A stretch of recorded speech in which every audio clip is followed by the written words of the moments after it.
नमस्कार प्रिय दर्शकों, स्वागत है आपका हमारे YouTube चैनल माता लक्ष्मी कहती है घर की ये 5 चीजें कभी दूसरों को नहीं देनी चाहिए। आज हम आपको मां लक्ष्मी की एक प्राचीन कथा सुनाने जा रहे हैं। इस कथा के माध्यम से आपको पता चल जाएगा कि एक स्त्री को अपने घर की कौन सी चीजें दूसरों को नहीं देनी चाहिए।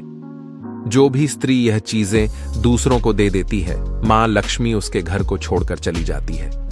इसीलिए दोस्तों, आप इस कथा को दर्शकों हम कहानी शुरू करें और आप इस वीडियो में खो जाएं। इससे पहले को सब्सक्राइब करें। प्रिय दर्शकों, अगर आप भी भगवान श्री कृष्ण को सच्चे दिल से मानते हो तो कमेंट में सच्ची श्रद्धा से जय श्री कृष्ण जरूर लिखें। दोस्तों, आप इस कथा को पूरा जरूर सुने, क्योंकि आधा अधूरा ज्ञान घातक होता है। जो भी इस कथा को पूरा सुनता है, मां लक्ष्मी उसकी झोली खुशियों से भर देती है। तो चलिए बिना देरी किए आपको वह प्राचीन कथा सुनाते हैं। दोस्तों, पूर्व काल की बात है। मध्य देश में एक अत्यंत शोभायमान नगरी थी। उस नगरी में एक सुकन्या नाम की स्त्री अपने पति और सास ससुर के साथ निवास करती थी। सुकन्या एक पतिव्रता नारी थी जो सत्य धर्म का पालन करने में तत्पर और गृह कार्य में दक्ष थी। सुकन्या का स्वभाव अत्यंत दयालु था।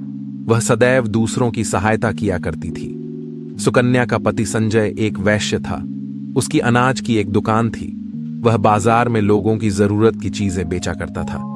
सुकन्या अपने पति से बहुत अधिक प्रेम करती थी। वह अपने पति को ही परमेश्वर मानकर उसकी सेवा करती थी। सुकन्या नित्य पति से पहले जागती थी, अपने घर का आंगन को स्वच्छ करती थी, फिर रंगोली बनाकर आंगन की सजावट करती थी। उसके बाद वह अपने घर को स्वच्छ करती, फिर स्नान आदि कार्य संपन्न करके वह तुलसी को जल देती थी और देवी देवताओं का पूजन करती थी। इस प्रकार से वह रोज अपने नित्य कर्म करती थी। सुकन्या ने कभी किसी का अनादर नहीं किया। वह सभी के साथ मधुर वाणी में बातें करती थी। सभी लोग सुकन्या को देखकर कहने लगे थे कि यह तो साक्षात लक्ष्मी के समान गुणों वाली स्त्री है। यह अपने परिवार का कितने अच्छे से ख्याल रखती है। इसके अलावा सुकन्या दान धर्म करते समय कभी अपने हाथ पीछे नहीं खींचती थी। उसके द्वार पर जो भी याचक आता वह उसे दान दिए बगैर नहीं भेजती थी। उसके द्वार से कोई खाली हाथ नहीं जाता था। जो भी भूखा उसके द्वार पर आता तो वह भरपेट भोजन करके ही लौटता था, जिससे उसके द्वार पर आए हुए सभी याचक अत्यंत प्रसन्न होकर उसे आशीर्वाद देकर लौट जाते थे। इतना ही नहीं, सुकन्या अपने पड़ोसियों की भी सहायता करती थी। उसके पड़ोस में जो भी गरीब और दुखी लोग रहते थे, उन्हें भी वह नित्य भोजन दिया करती थी। पड़ोसियों को जो जो चीजें लगती, सुकन्या बिना विचार किए ही दे दिया करती थी, जिस कारण से सुकन्या के पड़ोसी भी उसका बहुत अधिक सम्मान करते थे। वे कहते थे, अहो, यह सुकन्या तो साक्षात देवी है। देवी साक्षात मां अन्नपूर्णा ने ही सुकन्या के रूप में जन्म लिया है। लोग जब भी सुकन्या की प्रशंसा करते तो वे सभी उसके विषय में अच्छी बातें ही कहते, लेकिन लोगों की बातें सुनकर भी सुकन्या ने कभी घमंड नहीं किया। वह उन सभी को आदर और सम्मान से ही बातें किया करती थी। फिर एक दिन की बात है, सुकन्या की एक पड़ोसन उसके घर पर आती है। सुकन्या उसका स्वागत करती है और बड़े प्रेम से उसे कहती है, हे बहन, हमारे घर में तुम्हारा स्वागत है। आज किस कारण से तुम्हारा मेरे घर पर आगमन हुआ है? यदि कोई वस्तु चाहिए तो मुझसे मांग लो, मैं तुम्हारी अवश्य मदद करूंगी। सुकन्या की पड़ोसन कहती है, हे सुकन्या बहन, आज मेरे घर पर बहुत से रिश्तेदार आए हैं। उनके लिए मैं भोजन बना रही हूँ, इसीलिए मैं तुम्हारे पास रोटी बनाने के लिए चकला बेलन और तवा मांगने आई हूँ। यदि तुम कुछ समय के लिए मुझे चकला बेलन और तवा दे दोगी तो बड़ी कृपा होगी। मैं काम हो जाने के बाद तुम्हें जल्दी ही लौटा दूंगी। सुकन्या कहती है, हे बहन, इसमें क्या बड़ी बात है? अभी मुझे चकला बेलन की आवश्यकता नहीं है, इसीलिए तुम मेरा चकला बेलन और तवा ले जा सकती हो। रुको, मैं अभी तुम्हें लाकर देती हूँ। फिर सुकन्या रसोई घर में जाती है और रसोई घर से चकला बेलन और तवा लाकर उस पड़ोसन को देती है।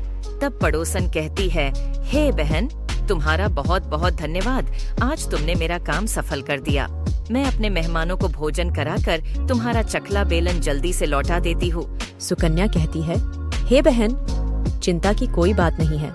जब तुम्हारा कार्य पूर्ण हो जाएगा तब तुम मुझे लौटा देना। फिर वह पड़ोसन सुकन्या का चकला बेलन और तवा लेकर चली जाती है। कुछ समय बाद अन्य एक स्त्री सुकन्या के घर पर आती है।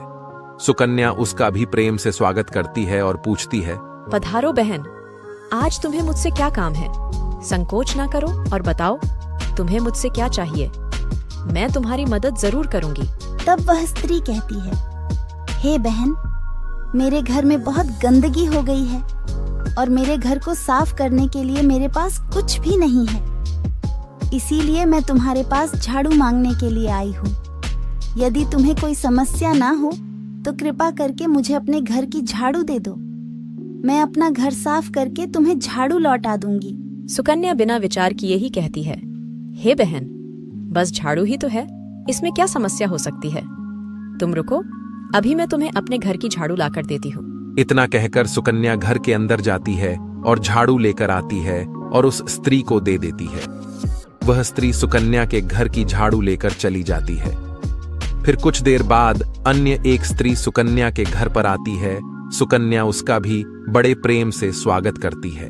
सुकन्या कहती है, पधारो बहन, क्या बात है? आज मेरे घर पर किस कारण से आना हुआ?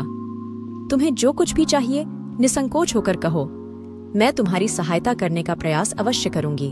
तब वह स्त्री कहती है, हे सुकन्या बहन, तुम बड़ी दयालु हो। मैंने तुम्हारे बारे में बहुत सुना है और तुम सभी की मदद करती रहती हो। इसीलिए मैं तुम्हारे पास एक छोटी सी मदद मांगने के लिए आई हूँ। सुकन्या कहती है, हे बहन, संकोच ना करो, तुम्हें जो कुछ भी चाहिए मांग लो। यदि मेरे बस में होगा तो मैं मना नहीं करूंगी, मैं तुम्हारी सहायता अवश्य करूंगी। तब वह स्त्री कहती है, हे सुकन्या बहन, आज मेरी बेटी को देखने के लिए लड़के वाले आ रहे हैं, इसीलिए मैं चिंता में हूँ। मेरे पास पहनने के लिए एक भी गहना नहीं है, तो मैं अपनी बेटी को क्या दूँ? उसके पास पहनने के लिए अच्छे वस्त्र भी नहीं है, इसीलिए कृपा करके मुझे आप थोड़े गहने और वस्त्र उधार में दे दीजिए, केवल एक दिन के लिए। जब लड़के वाले देखकर चले जाएंगे तो मैं तुम्हारे गहने लौटा दूंगी। उस पड़ोसन की बात सुनकर सुकन्या कहती है, बस इतनी सी बात? हे बहन, तुम चिंता मत करो, तुम्हारी पुत्री मेरी छोटी बहन के जैसी है, उसकी सहायता मैं अवश्य करूंगी। मैं अभी तुम्हें मेरे गहने और साड़ी देती हूँ, जिसे पहनकर तुम्हारी पुत्री राजकुमारी लगेगी। फिर सुकन्या अंदर जाती है, गहने और साड़ी लेकर आती है और उस पड़ोसन को दे देती है। वह पड़ोसन प्रसन्न होकर सुकन्या के गहने और साड़ी लेकर चली जाती है। फिर शाम हो जाती है और अन्य एक पड़ोसन सुकन्या के घर पर आती है। सुकन्या उसका भी बड़े प्रेम से स्वागत करती है और कहती है, पधारो बहन, आज किस कारण से मेरे घर पर आना हुआ? बताओ, मैं तुम्हारी किस प्रकार से सहायता कर सकती हूँ? तुम्हें जो कुछ चाहिए निसंकोच होकर कहो, मैं तुम्हारी मदद जरूर करूंगी। वह पड़ोसन कहती है, हे सुकन्या बहन, तुम बड़ी दयालु हो और तुम सभी की मदद करती हो, इसीलिए मैं तुम्हारे पास आई हूँ।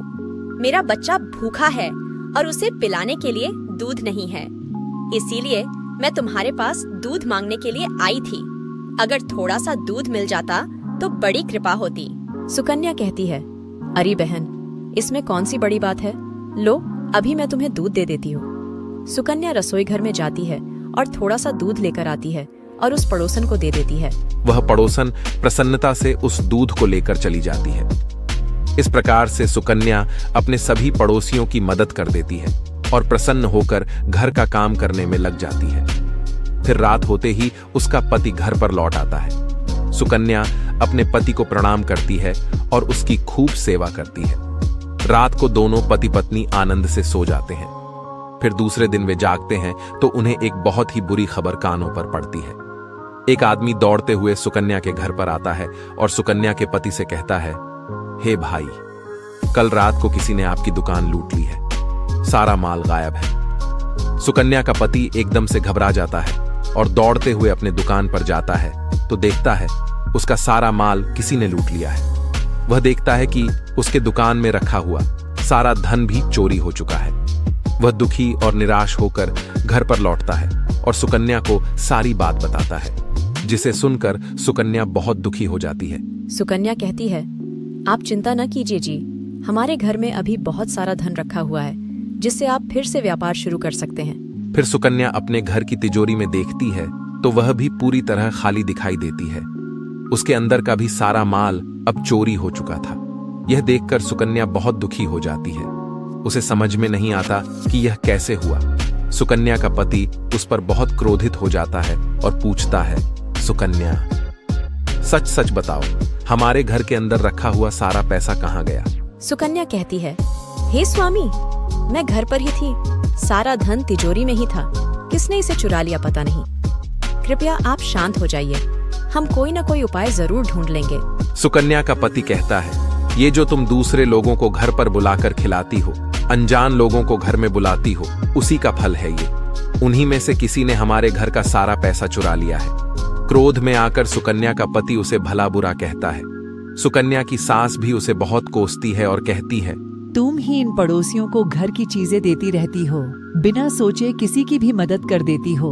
उन्हीं में से किसी ने सारा पैसा चुरा लिया है।